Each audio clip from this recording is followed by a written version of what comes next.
Right now, your retirement portfolio is being repriced. And what really pisses me off is that these guys, JP Morgan and co., they're telling and explaining to their customers exactly what's happening. They're sending out the data. They call it international market intelligence.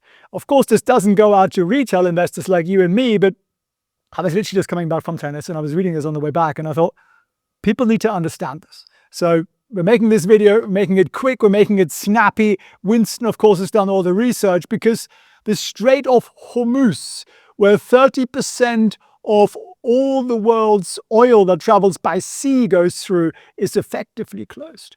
And JP Morgan's report says we are 3 days away from commodity chaos. Not 100 days, months, as mainstream media is saying, but 3 freaking days. And what we're witnessing here is potentially the largest wealth transfer in decades, and most retail investors are absolutely unprepared. So the question isn't if this affects your portfolio, it's whether you'll be on the winning side or on the losing side of this event. So my promise to you is very simple. By the end of this video, you'll understand exactly what's happening, why central banks are panicking behind the scenes, and governments, and the specific moves you can do and make to protect and potentially grow your wealth. My name is Felix Prehn. Apologies for the tennis outfits. That's Winston back there with a tennis ball, very happy. And I used to be an investment banker, and we're also the founders of the Goat Academy, where my retired Wall Street mentors, guys who've worked in big investment banks, run hedge funds, they teach regular investors like you. And we've taught thousands of people over the last 6 years. I'm also the co-founder of Trade Vision, where we get data from, and much, much more. And I'm also going to show you what's really happening here, because this is the way I monitor that. And I'm going to show you also how you can get access to that if you wish. And we're going to break down for you what the smart money, or the big money, perhaps better described, is doing, and what you should consider. The Strait of Hormuz, vessel transit is basically at a standstill. You don't believe me? We literally have a tracker for that. And this is the Strait of Hormuz. You don't see any freaking vessels going through here, right? And the 1 or 2 that are maybe going to, they are cargo ships. They are not oil vessels, which is what you would expect. So on both sides of the strait, you have this big pileup of vessels here and there and there, and you can watch this live. So actually, we're going to build this out, this intelligence kind of macro gold, silver, oil kind of Intel dashboard, and this was going to be a premium thing. But I'm going to throw it in to our existing community. It's $6 a week. You can cancel anytime you like. If you could join that right now, you'll keep access to this forever at that price. And if you don't, well, you're going to pay for it more later if you wish. But yeah, we basically keep track of really what's happening. It's live, and only how it impacts mining and gold and silver and energy and oil and, you know, the military stuff that's happening around the world. And of course, it isn't just the Middle East. You know, there are other, you can see these flashpoints here. They're color-coded by gold, silver, copper, you know, what it's affecting. But of course, there is also other stuff on there. Mines in Russia, strikes around the world, you know, blockades in Peru. This stuff actually really matters if you want to understand metals. So there's a link down below if you want to get access to that. Just check it out. If you hate it, you just cancel it, no questions asked. There's a link down below in the description. So the official story is that transit in the Strait of Hormuz is officially, or temporarily rather, disrupted. But basically they're saying, we have no idea how long this will last. And nobody wants to risk their tankers getting blown up. Insurance got cancelled. So the JP Morgan storage countdown is this. Some countries have just days, not weeks, before they run out of oil and gas. And if I give you some numbers here, Iraq has about 2 days of storage remaining. After that, they need to shut down nationwide oil production. Once you shut it down, it takes weeks to bring it back online. Kuwait, about 13 days remaining. Saudi Arabia's Ju'ayama, I'm mispronouncing that undoubtedly, terminal is running out of capacity. 4 of the 6 tanks at the Ras Tanura refinery are full. So what happens? 3 days from now, we're going to get a monster forced shutdown of oil production. This is literally in 3 days, because this has been going on for a few days, right? We lose 3 million barrels per day. On day 15, we lose 3.8 million barrels per day. On day 18, we lose 4.7 million barrels per day. Iraq's already cut production by 1.5 million barrels. So let me tell you why this is a real freaking problem. This is why I'm making this video in my tennis outfit. I apologize for the scruffy, sweaty clothes. You see, demand can restart instantly when product arrives, but supply shutdowns, they take weeks to implement and weeks to undo. It's like turning off a massive industrial machine. There isn't a switch that turns it all back on. And we're seeing more drone attacks. So this refinery here, refineries obviously matter. We're seeing drone attacks, partial shutdown looms. You're going to hear a lot about these funny names in the Middle East. The Qatar operations are halted. That is 77 million tons per year of liquefied natural gas. We have fires in the UAE's hub after drones, struck stuff. Off the Kuwait coast, we have a tanker explosion causing an oil spill. Now, if you're seeing this, the way I'm presenting it to you in mainstream media, or maybe not, put an MS in the chat and I'll know what you're talking about, because I don't think this is being covered appropriately. So, does this affect you? Yes. But somebody else gets hit first, but it has a knock-on effect on you. Over 80% of the oil that goes through Hormuz is destined for Asia, right? China imports 3.8 million barrels per day through that strait. Japan has 254 days left. They are the stockpilers of the planet, because in 1979, they got embargoed and they ran out of oil and gas and they really didn't like it. South Korea has about 200 days left. China has about 200 days left. India, we can add to this list, has about 74 days left. And it's so serious that the Trump administration just gave India permission to buy Russian oil, right? Russia, the country that's fighting Ukraine and that the US is basically fighting through the Ukraine. They're saying it's okay to buy Russian oil because otherwise you guys have the lights go out and we can't have that, right?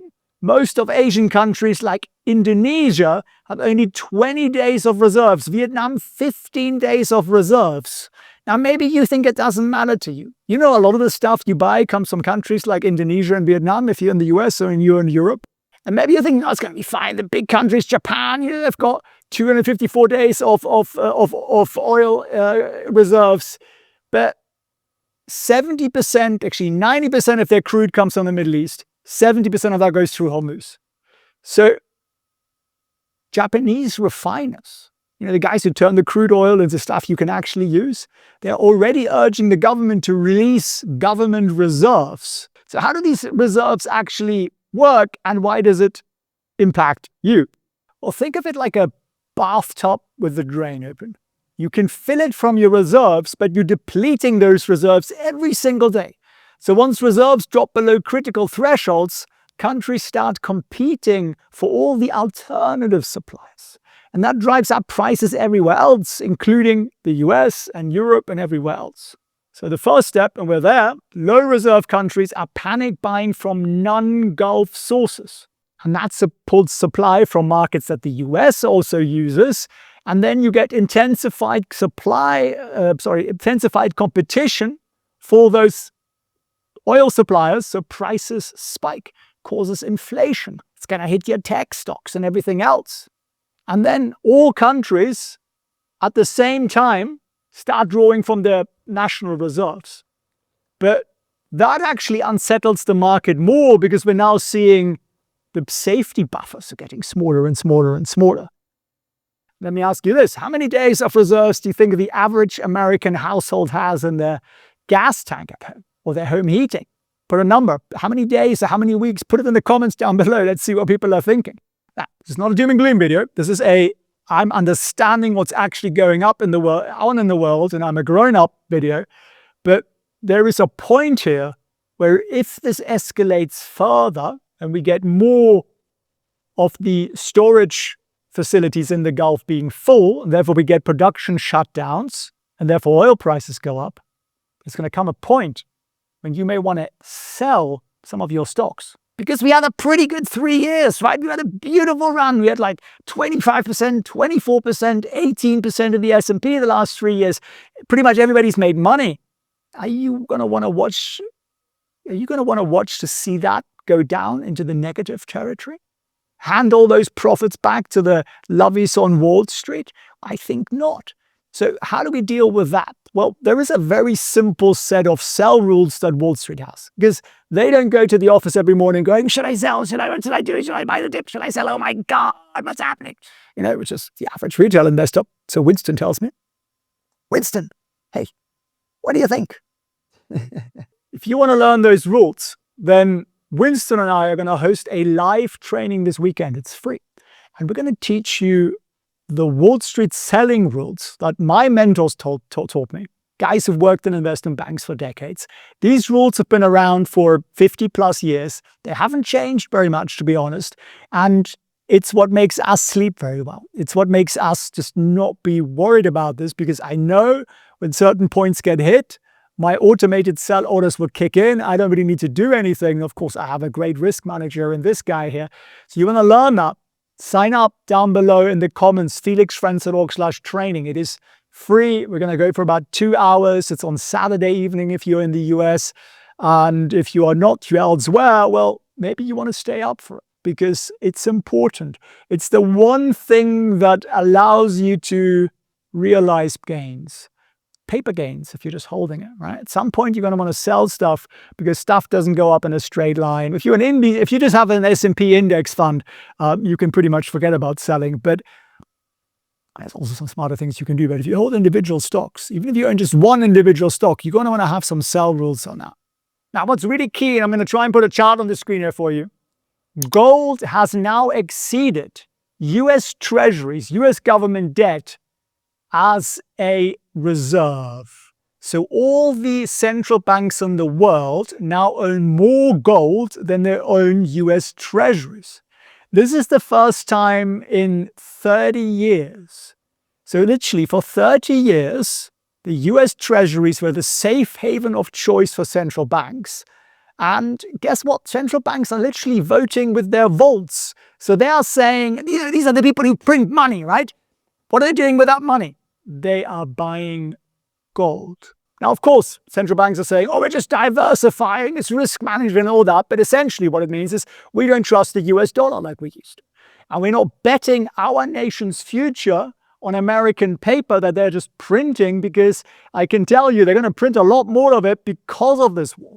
And of course, for the last 30 years, the experts told us that gold was some sort of barbarous relic and, you should be in bonds. It's much safer and better. Those were the guys who were issuing the bonds, by the way, and they're quietly stockpiling gold, right? So if you have a golden retriever, you might want to think about doing something with the gold. Don't you think, Winston? What do you think? You're all for gold, aren't you? Yes, he says gold is best. But what happens when gold goes up? What else goes up? Well, guess what? Silver goes up. And if you look also in our same community that you can join down below for $6, look at the COMEX silver stress. It's extreme. I mean, literally extreme. What does that mean? They're running out of silver, right? Gold to silver ratio is actually not that elevated. Silver is a little more expensive in China than it is in the US, which kind of makes sense. But look at the inventory at COMEX of silver. It was 120 million last year. Now it's only 80 odd million ounces. They're literally running out of this stuff. So the stress index is the highest I've seen it for a long time, a really long time. And that's something that I'm watching very carefully. So how does it work? Well, silver has industrial demand, right? Solar panels, electronics, medical. Every missile that's being fired right now has silver in it. Lots of it. I'm told a Tomahawk cruise missile has 13 kg of silver in it. So once landing near you, I hope you're right, you might want to go and take the silver out. Actually, that's a terrible idea. Don't do that. Now, an oil crisis also impacts the supply chain. An industrial silver supply tightens. The whole energy transition thing, the whole AI thing, everything is going electric. requires massive silver inputs. And historically, when gold moves significantly, silver eventually follows. Often, it's a lot more volatile. So it often has potentially much, much higher upside. And what my Wall Street mentors told me, some of them were actually metal market makers, they say, look, silver is a leveraged bet on gold without using any leverage, right? So I'm not saying you should buy it. I'm not saying you should trade it. I'd be very careful with that because it is very, very volatile, but I quite like it. Even Winston is so tolerant of silver, aren't you? You still prefer gold, don't you? Of course you would, because you're a golden retriever. So before we get into the US government's response to all of this, how they're trying to deal with this, if you're finding this valuable and you want to learn more about when to sell, join me live on Saturday. We're going to host a free training where Winston's going to break down exactly what the institutional rules are for selling stocks, metals, ETFs, absolutely anything, because the rules are all the same. And they're not really rules that retail investors get taught very often, and that's why we love teaching it, because it's so valuable. But let's look at what's been announced. The Treasury, so the US government's finance head honchos, are expected to announce a measure to combat rising energy prices. Well, how are they going to do that? They're going to use the oil futures market. This is a quote from an insider. And basically what it means, market intervention. So what does it actually mean? It means the government isn't just going to release physical oil from its 400 million barrels oil position. They are literally considering trading in futures. So the government is going to become a trader, not just a regulator. And the very government that tells us that the market's efficient, it's private, it's self-correcting, is going to step in to correct the market, right? Kind of bonkers, isn't it? That's happening here. And at the same time, the US is considering invoking the Defense Production Act. What does that mean? Well, they want to accelerate offshore drilling, specifically for Sable Offshore Corp. That thing is a traded instrument. It's in California. And why? Because the toad-loving state of California, nothing against California, but they are, very environmentally conscious, and they want to check how the toads identify and if it might harm them. I don't know. I'm joking, obviously. But this would override state permitting. So this is usually something that's reserved for wartime or national emergencies. And it shows you how serious this government views the crisis, right? Because California has some crazy strict permitting, and this would be massive, a huge, unprecedented federal override. And then we've got this. Remember the Russians? They're supposed to be the enemy, right? Guess what? There is a 30-day temporary waiver issued that allows India and Indian refineries to purchase Russian oil, and the government says it will not provide significant financial benefit to the Russian government. What? How does that work? So we'll allow our ally India to buy Russian oil because the alternative is India runs out of oil, which would be a freaking disaster. So it tells you how serious this is without them telling you how serious this is, right? So even if the oil is Russian, we're going to be okay with that. What do you think of that? Is that smart, or is that smell of desperation? Put it in the comments. Smart or desperation, or just an S and a D. I know what you're talking about. So what are the immediate risks, Winston? What are the immediate risks? Well, oil is already at pretty elevated levels. Okay, young man. If the shut-ins accelerate, a $100 plus oil price is very possible. And that flows through your gas, your heating, transportation, food, manufacturing. So inflation will come just when inflation seems under control. Thanks for the pull, Winston. Energy is embedded in everything we make, literally everything. So central banks will once again be forced to fight inflation or prevent a recession. And when inflation goes up, guess what? All the high-risk stocks are going to get pummeled. So what do we do? Well, first of all, let me tell you what not to do. Don't panic sell. Don't chase the headlines after stuff's already happened, assuming it'll blow over quickly, because if you ignore the fundamentals of investing, position sizing, risk management, and you're just hoping for a quick win, it's usually not a good way to do it, right? I've been very conservative this week. I told my students as well, just take a chill pill. Doesn't matter if we buy 1% higher or lower. I'd rather have clarity on where this is going.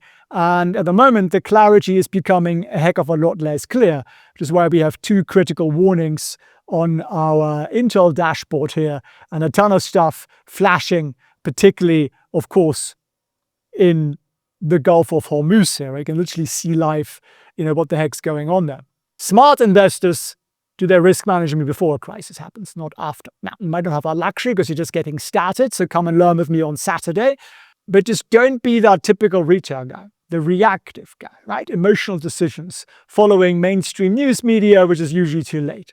And that's literally why we've created Goat Academy, to give regular investors access to institutional thinking and institutional strategy. So to understand those frameworks, that's super, super important. And maybe just let me know in the comments, what's your biggest concern right now? Is it inflation? Is it a crash? Is it energy prices? Put your answer down below in the comments. And we might make a video on the most popular ones down below. But if we zoom out for a second, it's always a good thing to do. This isn't just an oil crisis. It's an acceleration of the de-dollarization trend, central bank gold accumulation. And the COMEX paper versus physical gold and silver issue is more critical than ever. Because when the central bankers, the guys who print all the money and cause all the inflation, when they're buying gold, well, it tells you something, doesn't it? But in my opinion, with metals, think in months and years, not in days and weeks. Understand the macro before making those decisions. So what have we covered here? The Hormuz crisis, 3 days until forced shut-ins cascade. Asian countries are getting hit very, very rapidly. Domino effect gets kicked off for oil prices. Gold exceeds treasuries for the first time in over 30 years as a reserve asset. And the US policy is pretty aggressive. The treasury is going to intervene in the market. We get the DPA, a wartime act. We get a Russian waiver to sell oil to the Indians. And that creates a ton of risks and a ton of opportunities for retail investors. You want to learn those actual protection rules, which is always how we start. Protect first, then we go into opportunities. Join the live training on Saturday and learn those institutional selling rules. And if you want to monitor what's going on here live as we are, then just give the community down below and all the tools we have in that a try. As I say, it's about $6 a week. You can cancel at any time. We also give you a daily summary of what's going on in gold and silver prices and so on in metals markets. This is very much a metals-focused environment, but there are some stock tools in there, for example. So if you're wondering whether a particular stock, I don't know, Microsoft is still fundamentally a good stock, just type it in there and it'll give you all the core numbers out there. It'll give you whether it passes our rules, and you can learn those as well. And I hope that you feel a little bit better informed than you did at the beginning of this video. If you do, share it with a friend or a golden retriever. And Winston, any final thoughts from our gold risk manager? He says, I think we should have some snacks. I think that's what he's thinking, and more tennis balls. Wish you guys a beautiful and safe and better informed and better skilled year ahead. All the best. Gold just did something it hasn't done since 1979. And if history repeats, and it always does, what comes next is literally unthinkable. Let's scroll through social media right now.